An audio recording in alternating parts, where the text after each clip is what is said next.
Who has the most potential on the Utah Jazz and who has the most to prove, according to Andy, Larsen, and myself? Find out next on Locked On Jazz.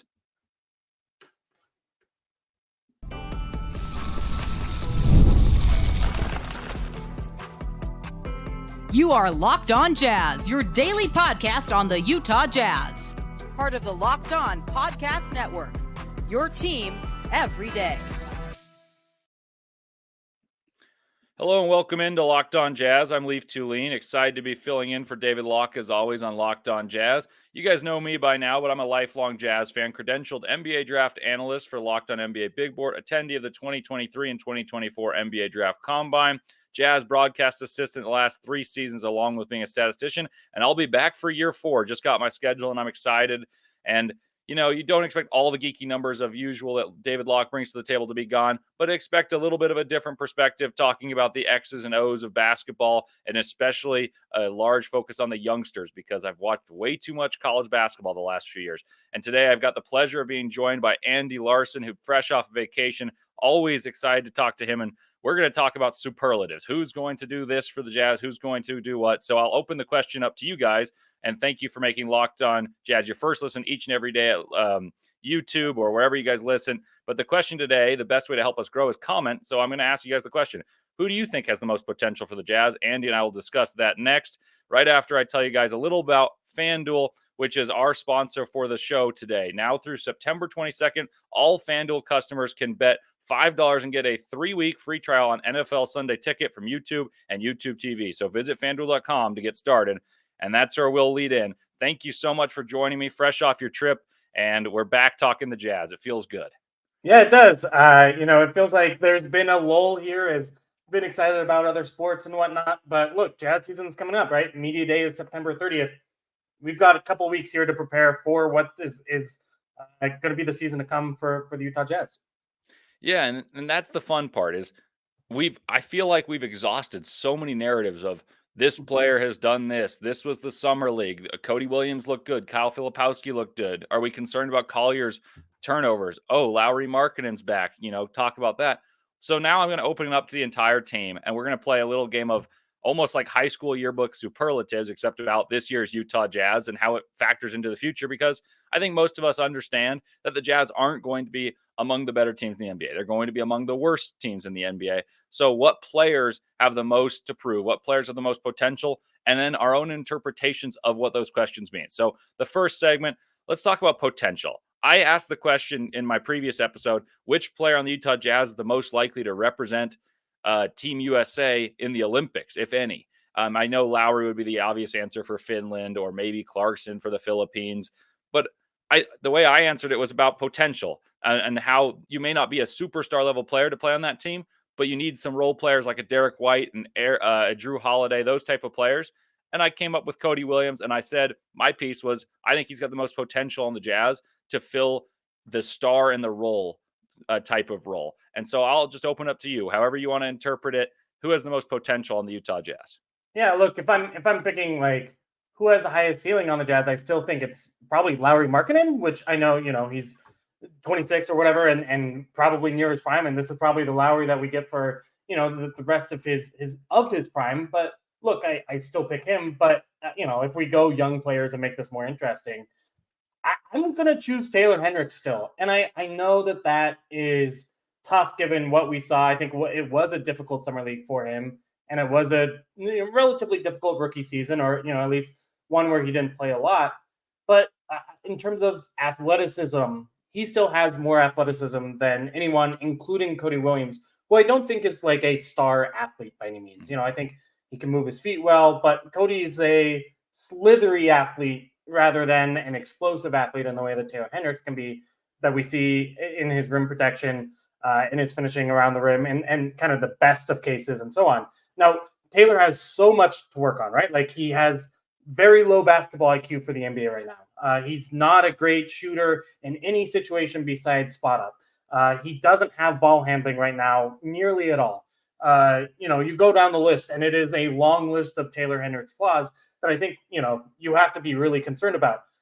And, if I'm choosing the player that I think is going to be best in 2 or 3 years, I'm not choosing Taylor Hendricks. But in terms of just potential alone, I think I choose him because of his athletic and the athletic package and his tools. And if he were able to achieve everything he can achieve and add all of those skills, then he's a all NBA level player. And I think that's harder to imagine for the rest of the young guys on the Jazz. Yeah, and that's where I was going to go next is potential in the way that you view it, meaning they max out, they reach their 1000 or 100% outcome, or is potential the attainable future? And it seems like you're skewed toward maxing out. And how does that change the answer? If I were to ask you, they have to achieve it by the end of their rookie contract, does that change your answer? Oh yeah, look, if I'm choosing again the player that I think is most likely to be a good NBA player 3 years down the road, I'm probably choosing Cody Williams or Keontae George, maybe even Kyle Filipowski, someone like that, right? Like I'm interested in what those guys can do, and they just have shown more in their summer league play, in their NBA level play, and even in their collegiate play a little bit. But I think and yeah, if we're just talking what is their ceiling, Taylor Hendricks to me still has the highest ceiling, um, despite his clear on court flaws right Yeah, and I think there's one point and coming up in the next segment that I have a counter to Taylor Hendricks in terms of I think he's the player that has the most to prove, and I'll make that pitch when we get there. But Hendricks to me, when if you look at potential and you look at traits, he certainly has it, and that's what you're alluding to. I know we did an episode before the prior year draft where Taylor Hendricks went number 9, and you sold the idea of he's Jaren Jackson. There's Jonathan Isaac, and it wasn't just you saying these comparisons. And many in draft community were, and then that goes to the question of when you're drafting a player, how much do you draft for potential versus what's there? What's the substance? And Hendricks, people, I think, conflated substance with productivity at UCF because someone had to score on that team. With Taylor now. Hendricks, an NBA player, a lottery pick on a team in the American, that team still wasn't particularly good. And so I think people said, well, he's 39%. He's that type of athlete. And then there's the points. They conflated the potential with already being their substance. And that's why I think he's got the most potential to realize and why it's a further gap. The reason I prefer Cody Williams is Cody Williams, yes, he hasn't played in the NBA yet. Yes, he's got some of those same questions about strength and building into the body that we saw last year as Hendricks had the athleticism, but didn't necessarily put it to use. But I just think that what is coveted in the NBA for so long was the 3-and-D. He's like the new prototype of a 3-and-D, a new and improved, because on 3-and-Ds in the NBA of years past, you've had either the mold of Michael Porter Jr. being the best, where he's a really good shooter and a really bad defender. He's improved defensively, I get that, but the Jazz exposed him, and that was their whole game plan in the bubble. And then you have the opposite, which for a while was the Robert Covington or someone like that, who's a defensive ace and can't shoot. Now it's Jaden McDaniels who's in vogue, and the Jazz are trying to replicate McDaniels with Hendricks. I think Cody Williams is the best of both worlds. He's got a little bit of put the ball on the floor, a little bit of catch and shoot, and then some of that, hey, you can't teach it. He's 6'8" and he's got guard skills. And that's why I'm the most intrigued. And maybe he may not have the most potential in terms of that dynamic athleticism, because I'm with you. He doesn't have that burst Jalen has, his older brother, but he does have some gliding, slithery, guile-related moves that have me at least excited for the future about him. Look, I totally agree. I think if I were to pick a player who I think will be better next year, I might choose Cody Williams, despite it being his rookie season and it being year 2 for Taylor, based on what we saw in summer league, based on I think more translatable skills, like you mentioned the ball handling, like you mentioned the basketball IQ. I think Cody Williams knows how to fit in better than Taylor Hendricks does right now. But yeah, in terms of just again absolute ceiling, I think the extra athletic boost that Taylor has gives him that edge for me. Yeah, and I think that's totally fair. And that's why I wanted to ask this question with the open end of down the road versus just in 1 year, because we often agree about our basketball takes. Like we've talked in the tunnels for the last few years. We've talked on this, on the air, off the air, and often agree. And I think these are guys that we have different outlooks on what their potential is because of how we view the Jazz's future coming forward. Like Hendricks ideally factors into the Jazz's future as the defensive stopper who then hits 39% from 3, but on a real steady diet of shooting. But if the Jazz draft a Cooper Flag, what does that mean for Taylor Hendricks? And I know that's getting out in front, but we both know that the Jazz aren't going to be great this year. And thus it becomes a question of which guy can prove themselves sooner. And it's going to be a little bit of a foot race. Like, not all these young guys, the Jazz have 6 guys 20 or younger on their roster, a couple more that are also very young in their NBA careers. And not all of them are going to be there when the Jazz hopefully are ready to compete. And that's why I think it's a really interesting exercise to do these superlatives, as opposed to if you're doing it for the Celtics, where you're like, oh, who's the best defender? And now you decide between Drew Holiday and Derek White. It's one of those type of things where the Jazz, it actually instigates good conversation. So hopefully, that being said, I'd love to have that problem, right? Like, that would be a great if problem. you're a Jazz fan, you'd rather be debating who's the best defender on the team. Is it Derek White or Drew Holiday than what you currently have right now with this roster? Oh, no doubt about it. Hopefully we can get there. Maybe we can have it be who's the best defender, Taylor Hendricks or Cooper Flagg in a few years. Like, that's just the wishful thinking. But hopefully we'll continue some of that. Instigate some thoughts for you guys, some more creative discussions with more superlatives coming up next. We're going to talk about who's got the most pressure on them to perform, who's going to improve the most, who do we think is going to surprise. All of that's coming up next. But first, we got to get to a quick little break.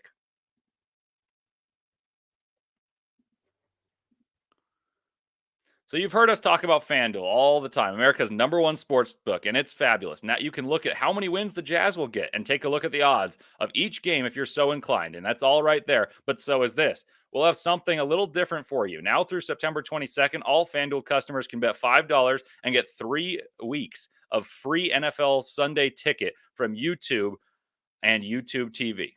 And that's all with just a YouTube TV base plan. You'll be able to watch every regular season game Sunday afternoon, out of market games and all. All you need is a Google account and a current form of payment, and you can cancel anytime. So just visit FanDuel.com, America's #1 sportsbook, and take advantage of the wonderful offer at FanDuel and peruse the odds as well.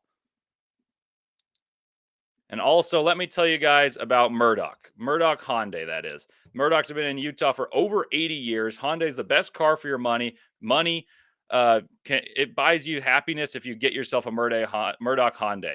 You got the safety features, bells, whistles, and all in amazing cars for amazing prices. The SUV lineup from the Kona, the Tucson, to the Santa Fe, the Palisade. I've got the Sonata right now, and it's doing me wonders, as I've got a rental car, and I'm very pleased with it. They also have the Ioniq 5 electric if you want an electric car. That was named the Motor Trend's SUV of the year by Motor Trend. And then the new Ioniq 6 is even better. It's electric, sleek, looks like a Porsche, and just won World Car of the Year. There are 3 locations in Utah, all of which have unbelievable clientele working it. You got Linden, Murray, and Logan. I've been to Murray, and one guy even said, "Hey, you're Leif from Locked On Jazz," and I was stunned he knew who I was, but he treated me wonderfully, and I'm sure he'll treat you guys well as well. So go check out Murdoch Hyundai and look at the inventory and find yourself a new car for the future.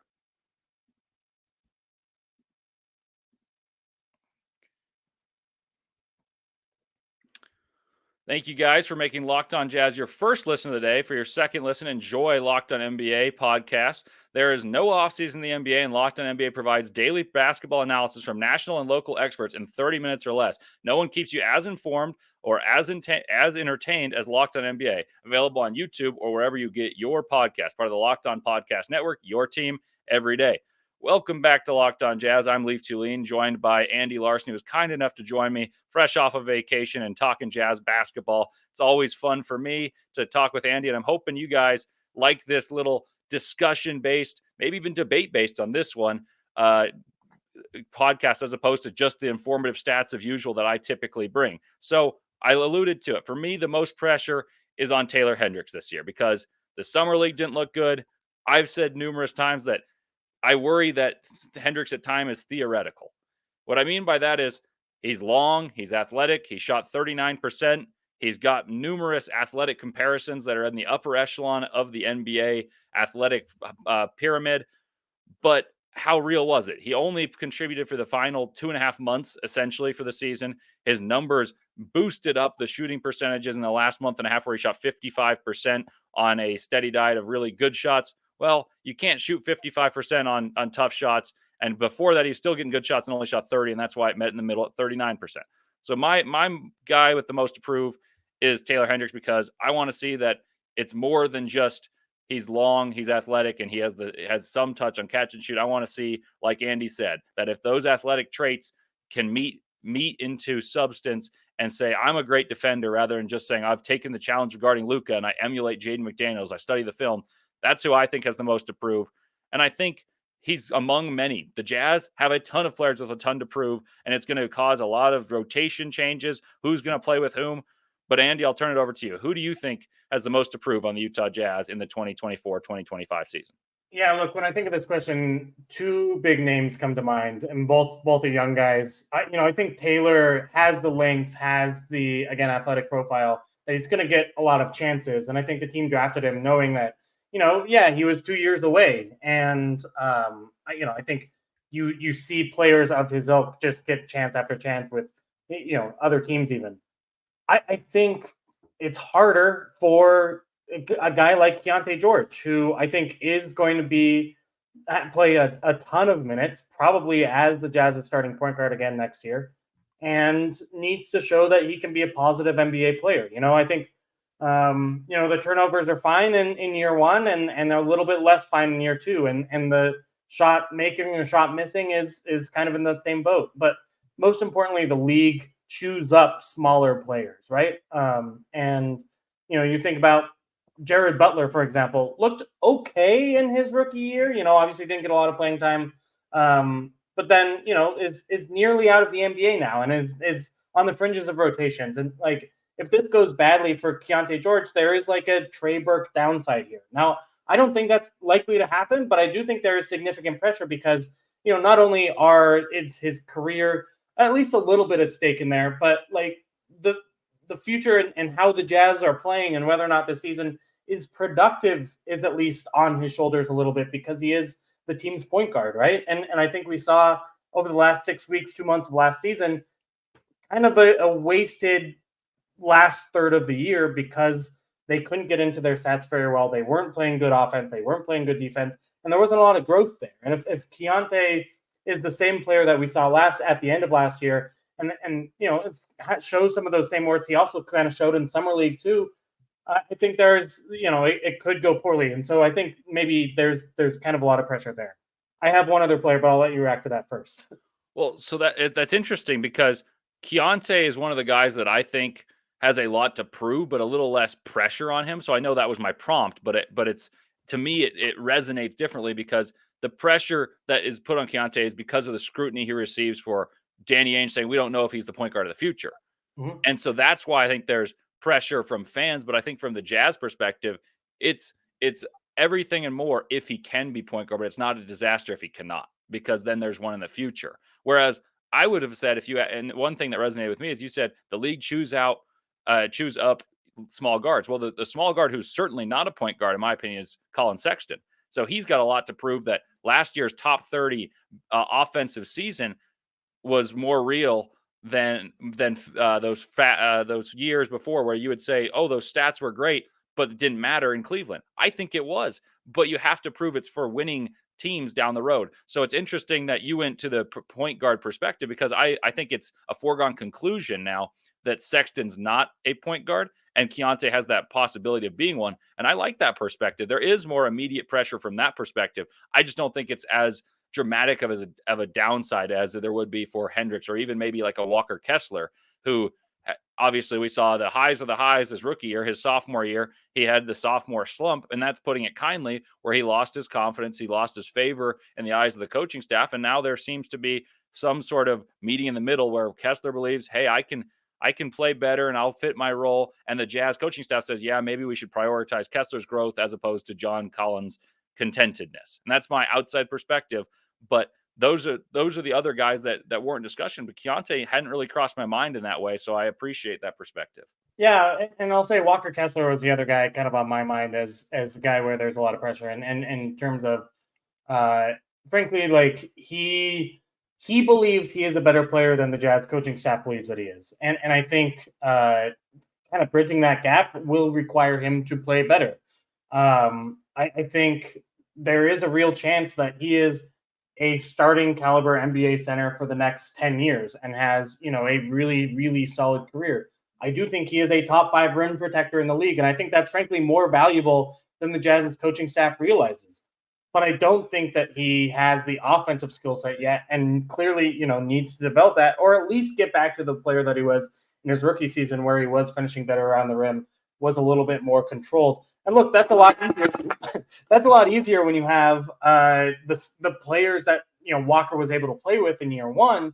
But like in terms of his career moving forward, he'll have to make it work in some unideal situations. And not having a point guard the level of a Mike Conley is going to be the case for most of his career. I think likely no matter where he plays. So I think he has a lot of improvement in his game that he needs to show. And it's not that Walker is a loud personality. It's not like he's boastful in the locker room about how good he is, but he believes he should have been playing more than he did last year, and believes he's a better player than John Collins. And I think, frankly, the statistical evidence would probably agree with him.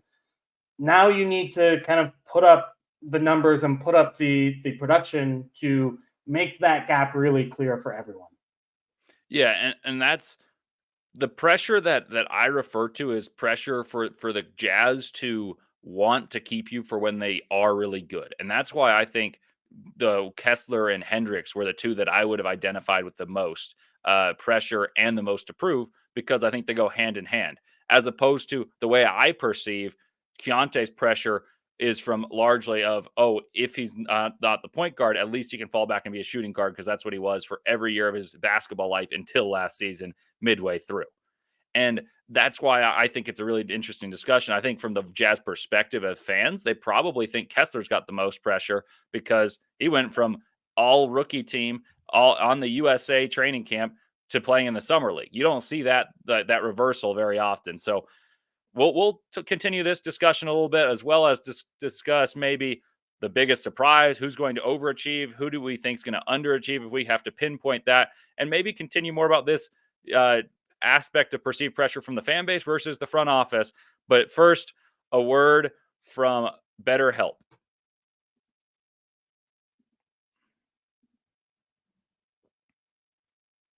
This show is sponsored by BetterHelp. What's something you'd love to learn as an adult? Do you make time to learn as often and be curious, or is that lost in childhood? Kids are always learning and growing, but as adults, sometimes we lose that curiosity. What's something you'd love to learn? Gardening, a new language, or maybe now how to finally beat your best friend in bowling. It can be something as trivial as that.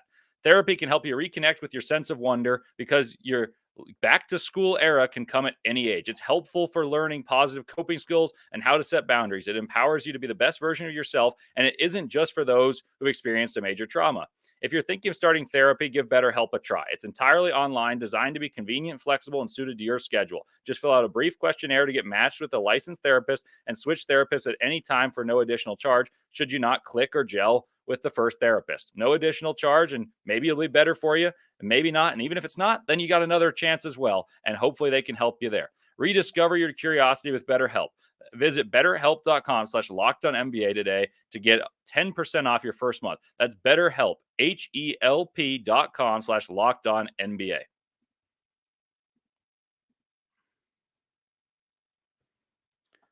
Alrighty, welcome back to Locked On Jazz. Leif Thulin and Andy Larsen still playing a game of superlatives, as we often are referred to superlatives in a high school yearbook. This year, it's for the Utah Jazz, and who's going to be under the most pressure, who's going to have to prove it the most, who's got the most potential. Now let's talk about the biggest surprise on the Utah Jazz roster. There are a lot of new faces, some youngsters in the form of rookies, some recent acquisitions that Jazz fans may not know too much about. Who is your biggest surprise entering this season? It's a tough one. I mean, I think where I see the most positive hope for me, I think, is Bryce Sensabaugh. And maybe, I think there's a real chance that, like, kind of the flaws still just play out and he's not a real player in the season. I think that's very possible. But the way he has changed his body and the way he was able to change his game last season brings me a lot of hope. I think I've just seen him around Utah and Salt Lake City this summer. He looks physically different. Obviously, the hair is different, but like his body is significantly slimmer than it was in his rookie year, which I do think held him back. He was tired multiple times in regular season NBA action. That can't happen. He needs to be in better shape. I think he is in better shape. And then he changed his game to be more of a passing player than a ball hog shooter. And I think that's really important. And and keeping the advantage going. I think maybe there still is a little bit too much ball holding for Bryce, and maybe making those 0.5 second decisions need to develop a little bit more, certainly. But I think there's real potential for him to surprise there. So that I'm gonna pick him as kind of the player could surprise maybe most compared to what we saw last season. Yeah, I think I'm going in the same vein, just a different player. And I don't know if this is one that the Jazz fans would be thrilled about, but I wonder if Svi Mikhailuk is a guy who surprises in a similar way to Simone Fontecchio, in the sense that Will Hardy loves a guy who can shoot, has a little height for his position, and will try hard. It's not that he's a fantastic athlete. Simone was probably a better athlete, but I would argue Mikhailuk's a better shooter even than Simone. And yeah, he's been a journeyman, but he started in Detroit, had a couple good years where he scored about 9.5 per game. And then he moved on to playing with the Celtics, where there's no room for anyone to play. Because we mentioned how their predicament was who's the best defender, and you chose two of the best defenders in the world. So I think Mikhailuk's the type of guy who could thrive in getting minutes in a road trip, just a random road trip where the Jazz are on the road for a while and you need a spark, and all of a sudden he makes 4 threes. And you're like, oh, what do we have here?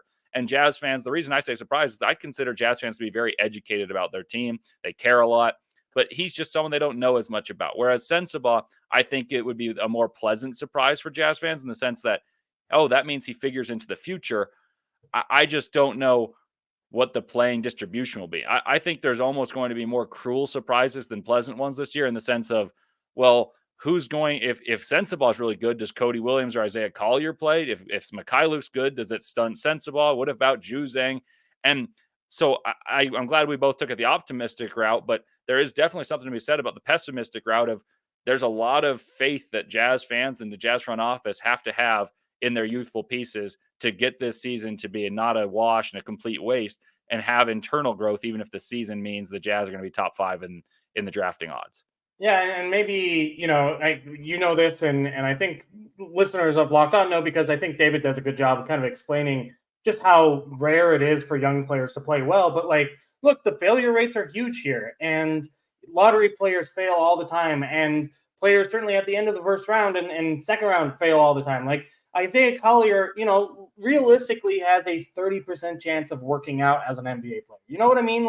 And that's just the way that it is. And so it would be, yes, surprising if he is that guy. But to me, it wouldn't be surprising, I think, in the other way, if we see Keontae George really struggle, or Cody Williams really struggle, or Kyle Filipowski, or Isaiah Collier, or Bryce Sensabaugh, or whoever, right? To me, that's not a surprise, because the math favors failure a little bit, right? It just is unlikely any given young NBA player, especially the ones where we've already seen them have an NBA season under their belt and kind of understand what players they are, to then take that huge leap. That the leaps are less likely than kind of the status quo, right? So I think, at least in my brain, I'm sure your brain, and I think the thinking Jazz fans' brain, who's statistically oriented or at least aware, already knows that. And so I guess I took it in a positive direction with, hey, maybe where could that surprise happen? But yeah, look, there are going to be some negative surprises too. And look, if Svi Mikhailuk is the biggest surprise on the Jazz this year in a positive direction, it's a rough year for the Jazz. That means he's playing over Cody Williams or Isaiah Collier or Bryce Sensabaugh or Taylor Hendricks, and that's does nothing, frankly, for the future of this franchise. I would be extremely disappointed if he's taking minutes from them. Yeah, and that's what my last question was. I know I wrote overachiever and underachiever, but I wanted to transition to this. The Jazz are going to play some of, not necessarily all of, the 6 players that are younger than 20 years old, at least at the start of the season. And then they have numerous other young players. How do you foresee the rotation? I wouldn't say necessarily starting, but how do you see it evolving throughout the season to incorporate it? Is it going to be the same timeline as the past 2 years, where Ochai started getting some minutes midway through, Hendricks started getting minutes midway through, and in those 2 seasons we saw Kessler start pretty routinely, fairly early with Ochai, and then last year we saw Keontae play pretty early. Do you think it's going to be gradual for most of the rookies this year, or do you think Cody, who is raw, do you think Filipowski, who has his warts, play from the day one, because the Jazz don't have the disillusionment of, hey, we can compete this year? It just isn't going to happen. Look, I don't think I think the philosophy in place with the Jazz as young players was not because they were trying to compete. I think it was because they believe that's what's best for young players. Is frankly, locks over to cookie analogy does fit, or the Will Hardy no free minutes like that. This is what the franchise believes about young players is that you can't give them too much too soon, even to the extent where last year, Keontae George, I think clearly, or Chris Dunn could have been starting point guard, and they went with Taylor Horton-Tucker to begin the year because they were worried about giving Keontae too much too soon. And I think I disagree with the philosophy. I don't know that there's a lot of research either way to defend my opinion or their opinion. But I expect Isaiah Collier or Kyle Filipowski to probably start the year in the G League, and we'll see what happens in training camp. But I don't expect Cody Williams to start right away, for example. I don't expect, Bryce Sensabaugh to get a ton of minutes right away. I think this is going to be a ramp up process like we've seen with the young players the last couple of years. And then, I think in the case of, say, a Walker Kessler or Keontae George, where they are able to do something right away, then, yeah, they can get a lot of minutes. And maybe Cody Williams or Kyle or Isaiah show that they actually have something to add at an NBA level, an NBA skill. I think, frankly, with all three of them, I don't know that there's anything that any of them can hang their hat on as an NBA level on-court skill right now. And, we'll see how that plays out. But none of their summer leagues were as impressive as Keontae's was in his rookie year. And I think Walker Kessler came into the league with a NBA-ready rim protection skill that, Cody Williams doesn't have an equivalent to, or Isaiah Collier doesn't have an equivalent to. And so it's going to be interesting. But look, I expect them to play John Collins significant minutes, and I expect Drew Eubanks to earn some minutes over Walker Kessler and play some center. There are going to be times when where the young players are brought along in the same way. And yes, the Jazz know what they're doing here and know that they're not trying to contend, but they really truly believe that this philosophy is going to be best for the young players. And so I think we see it play out again.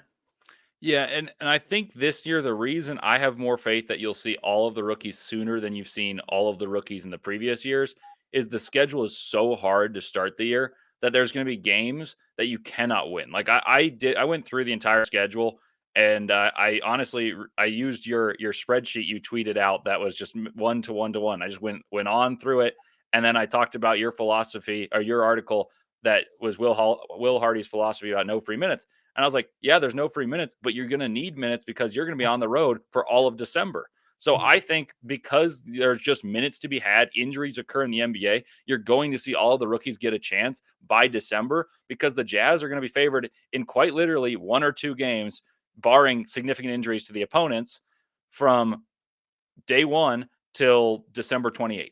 That's just the simple fact of the matter is the Jazz will be underdogs so frequently that there's going to be more minutes that are attainable to be had than in years past when the Jazz were more able to compete, where they were 26-26 through 52 games last season. They were 10-3 to start the year, where the prize was Victor Wembanyama. I just don't think that's attainable, and thus you're going to get more minutes because there's no chance to win as many games. Yeah, it's a good point, and I think they will. They'll pick guys for made up injuries. I mean, they will. I don't think Colin Sexton's playing 78 games this year, and I don't think Jordan Clark. I think you start with the Jordan Clarkson rest or bum knee, whatever injuries. Yeah, in November and December rather than just in February, March, and April last year. So yeah, I think that's actually a good point where the minutes are going to open up more because the team is trying to tank, right? Like they aren't trying to win as many games as possible this year. And so I think they are going to be extremely careful or cautious to use the nicest possible terminology with the minutes of the veterans on this roster. Yeah, well, there's a lot to be seen, both for us and all Jazz fans, where we don't know what's going to happen, but let us know who you guys think are the biggest surprises. Who's going to be an overachiever versus an underachiever? Storylines you're monitoring. I'll have one more stint as fill-in host late in September, but thank you guys for filling in or listening while I fill in on Locked on Jazz this week. Thank you to Andy for filling in as a guest and making this an insightful conversation when it was meant to be fun. It ended up being a super fun and insightful conversation. That's the way I want it to be. So I appreciate your time. Yeah, thanks again for having me.